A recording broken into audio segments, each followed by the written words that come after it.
Some days immediately present themselves as historic. Others, instead, start by keeping a low profile. That May 30th, 1999 belongs to the second category. It didn't let us foresee anything of what would happen.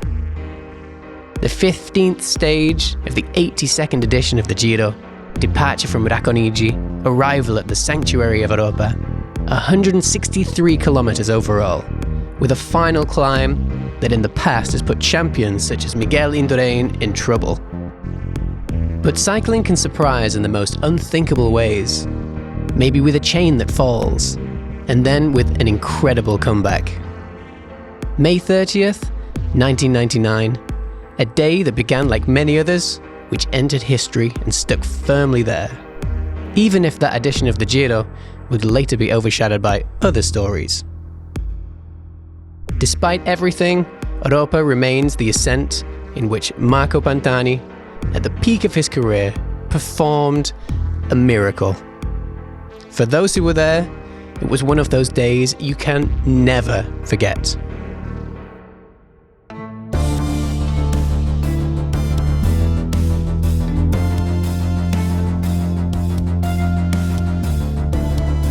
The mountain has a simple rule. If you want to go further, you can't go around it. You have to get to the top.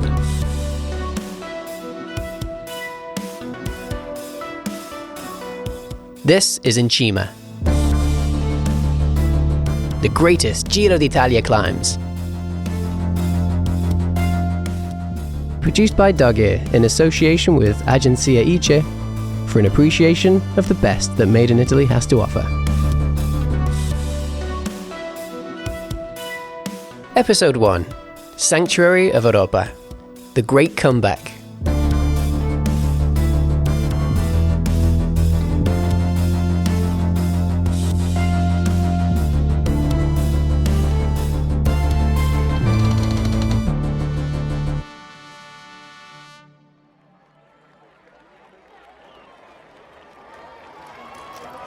And so, May 30th, 1999. Many of those 163 kilometers of the stage have already been run. The pink jersey team is about 10 kilometers from the finish line, if not a little less, when the incredible happens. Pantani slows down, breaks away from the others, gets to the roadside. He stops and gets off the bike. "He punctured," say the reporters in a strained voice. In the grainy images of the time, he can be seen quickly lifting his bicycle and fiddling with the rear wheel.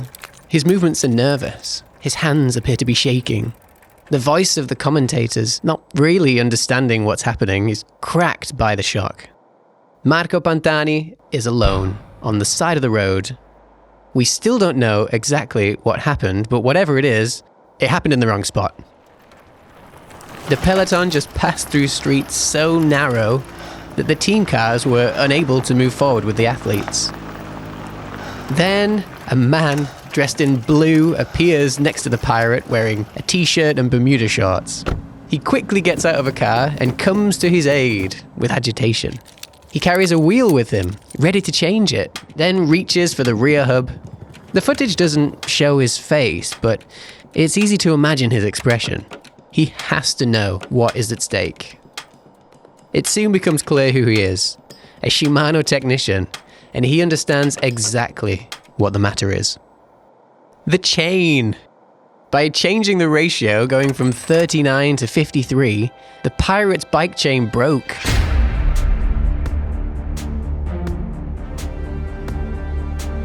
It's an unexpected event that can cost dearly, that one. It happens right at the foot of the last climb, when focus is at maximum. 10 kilometers to the finish line leave little room to catch up. In fact, on the road, in the leading group, they start to become aware that that broken chain may have changed the fate of the stage. As soon as the others realize that he, the pirate, is left behind, they push on the pedals. Without their most fearsome opponent, the race takes a new turn. Up front are Roberto Heras, Jalabert, Savoldelli, Simoni, Micheli, and Clavero. It's easy to imagine that they believe it. Now they can win. Since Pantani is dangerous right during climbs, that's where he normally pushes. But that incident left him behind. 40 seconds behind. And with the worst of the stage ahead. The leading group keeps its eyes fixed on the last handful of kilometers, and that Maglia Rosa is suddenly within reach. Such is life, and such is cycling.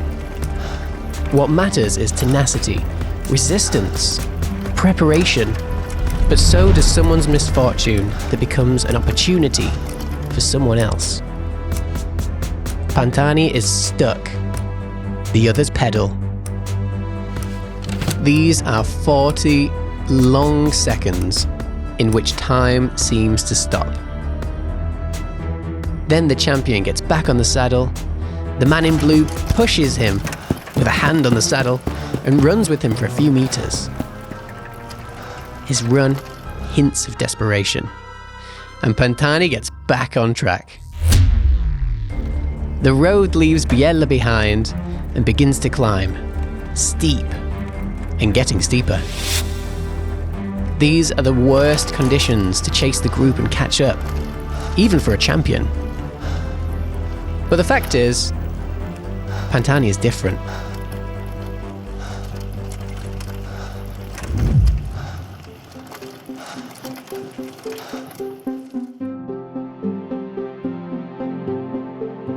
He was born in Cesena, near the sea, and his first bike was a gift from his grandfather. He soon showed talent and passion, even if, ironically, he won his first success on the plane. It was 1984, and he won on the Case Castagnoli track, a flat area. He rides, wins, and later turns pro. Then comes the year of his anointing, in 1994, when he becomes the protagonist of the Giro, stealing the attention from the greats, precisely with a climb of the Mortirolo that no one expected. He leaves behind Eugeni Bedzin with the pink jersey, and thus the world comes to know Marco Pantani. Since 1994, he has distinguished himself on the most demanding climbs. That's where he gives it his all. Where others slow down, he accelerates. It's been like this throughout his career, race after race, repeating this feat and lighting a fire in the hearts of the fans. But May 1999 was different. He had to stop. The others kept going.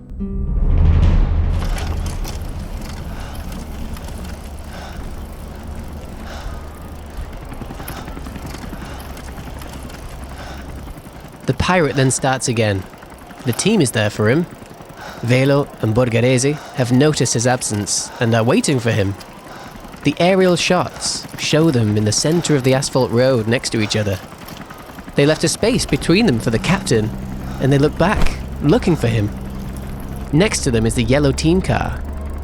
The few fans who gather at that spot probably don't understand what's happening. There are 8.5 kilometers to go.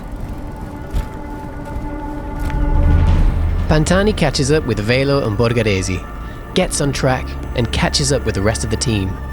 Zaina, Brignoli and Podenzana accompany him, determined, so much so that it no longer feels like the Giro, but rather a team time trial. Those seconds, a few minutes, were enough for Mercatone Uno to understand what was happening and decide what to do. The team react like a flock of birds. You have to catch up with the others. They pedal for him, who's last in the group. Pantani is the only one standing. He's lost focus. It's hard to imagine what's going on in his head. It's hard. It's clear that that unexpected event weighs on him heavily. Even the chroniclers note this.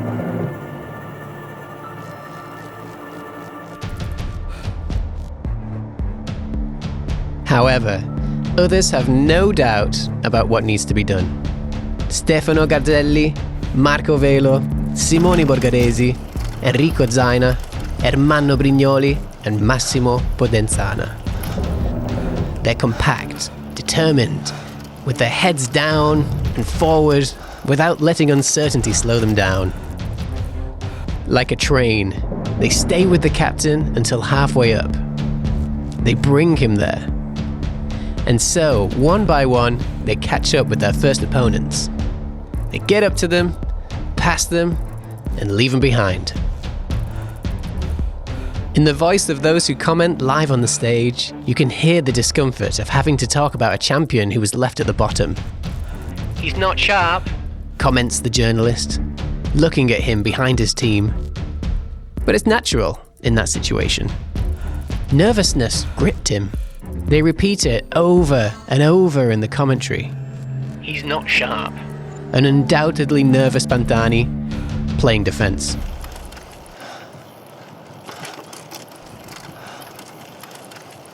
Then the tone turns to admiration when they see him catch up. But it's clear that the real match is played elsewhere, further on, where Jalabert, Savoldelli, Simoni, Micheli, and Clavero are competing for the Maglia Rosa. Then the admiration becomes amazement when the journalists realize that the pirate is gaining ground too. He reaches Axelsen and Figueras, and then Chepe Gonzalez. Borgaresi, Velo, and Zaina stay with him, while the others have given in. Something is happening before the eyes of the public, fans and reporters. That ascent towards the sanctuary of Biella becomes miraculous. Little by little, the team that led him there, giving him time to recover, gives way. Only Velo remains with the pirate. Then the captain pushes, still, and he sees the fugitives. In the most demanding section, when the slope is 10%, the reporters notice the change. "I see his agile pedaling again," they say. He recovered his pedal stroke, but the group stays ahead.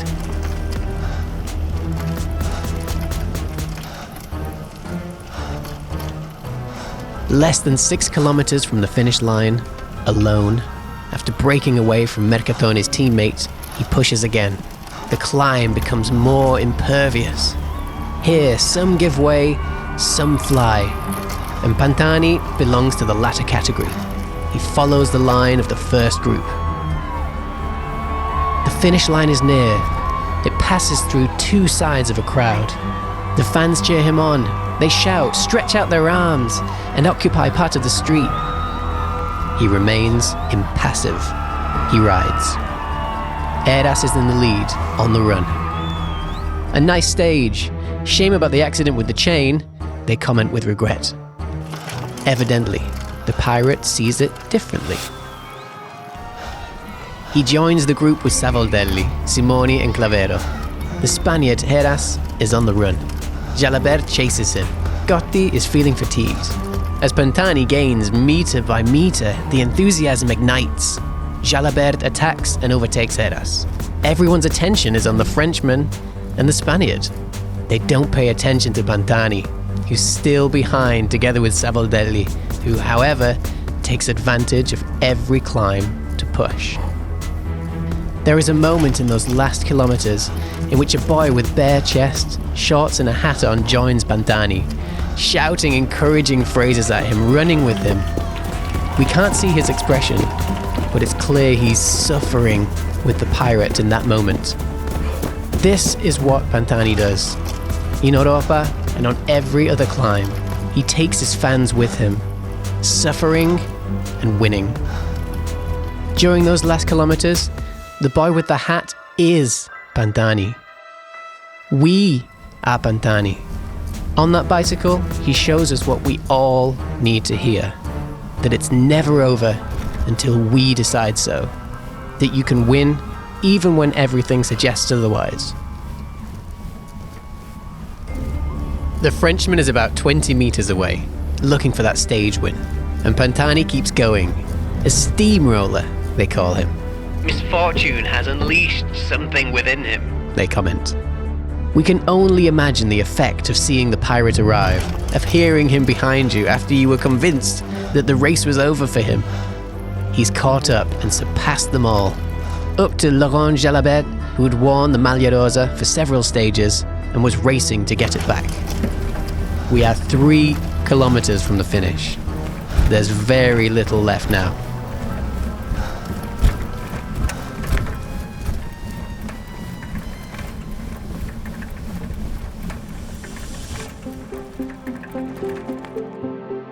Jalabert is an accomplished rider with incredible episodes in his history. Like when in the Vuelta, he had the race in hand, he reached the German Bert Dietz and could overtake him because the opponent was clearly exhausted. But he didn't. Instead, he approached him, turned towards him, said something to him, then got beside him and just let him go. Exactly. He let him win, so he could achieve the success he deserved for his career. Jaja has run a lot, and is capable of gestures like that. He's made his peace with victory and with defeat too, and he probably recognizes it when it comes.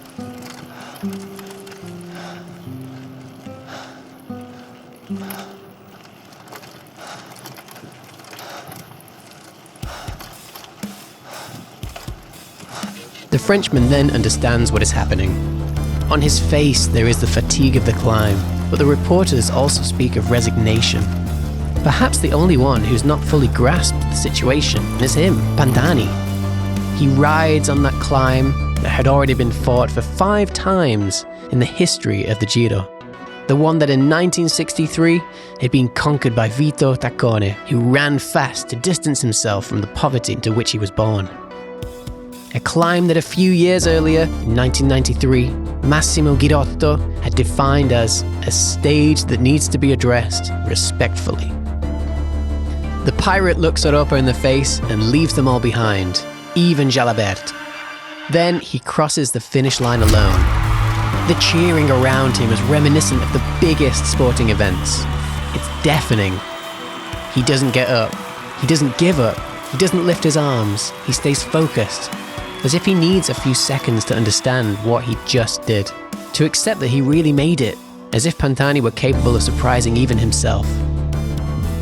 The images of the time show a rueful expression as he gets surrounded. Jaja comes in second, 20 seconds later. And what the pirate said to Gianni Mora comes to mind when he asked him why he was going so fast uphill. "To shorten my agony," he replied.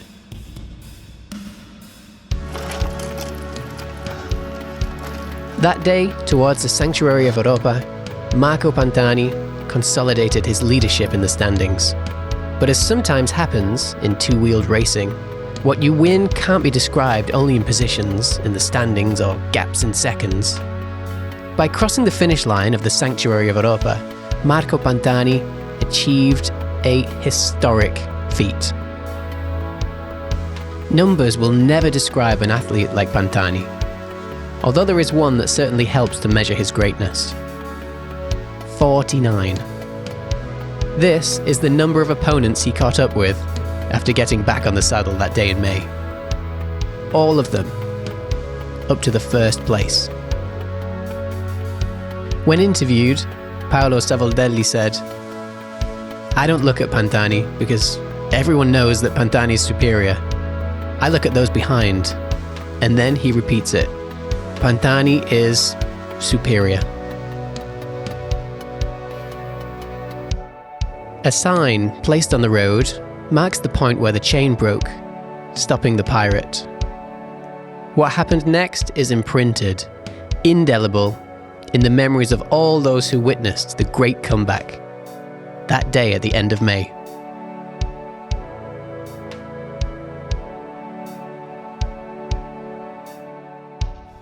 From that moment, Oropa becomes the stage of the miraculous comeback, and it's what anyone who comes after is confronted with. For a few years, it was left out of the Giro itinerary. Then in 2007, it was once more the place of an unpredictable victory. The protagonist is Marzio Brusaghin, who ran as a wingman, and no one expected a pink jersey from him.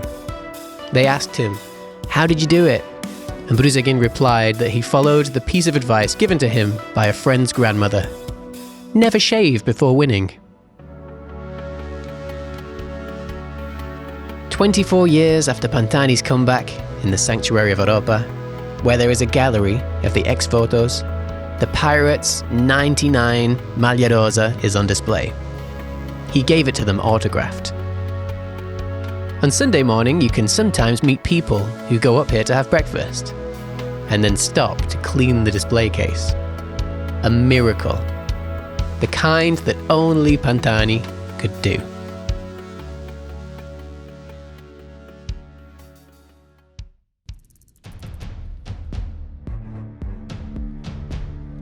In Cima, the greatest Giro d'Italia climbs, is a Giro d'Italia podcast produced by Dog Ear, starring Daniel Tanner, executive producer Marta Donà and Carlo Lenotti. Written by Valentina Camarini, with the editorial support of Giacomo Botto. Directed by Marco Ferrarini. Producer Irene Oriani. Sound design and original music by Pasquale Lo Savio. Recording Dario Cuomo. Artwork Andrea Lodetti. English adaptation Diego Ferrarini. Special thanks to Silvia Forestieri, Eva Visentin and Simone Pozzi.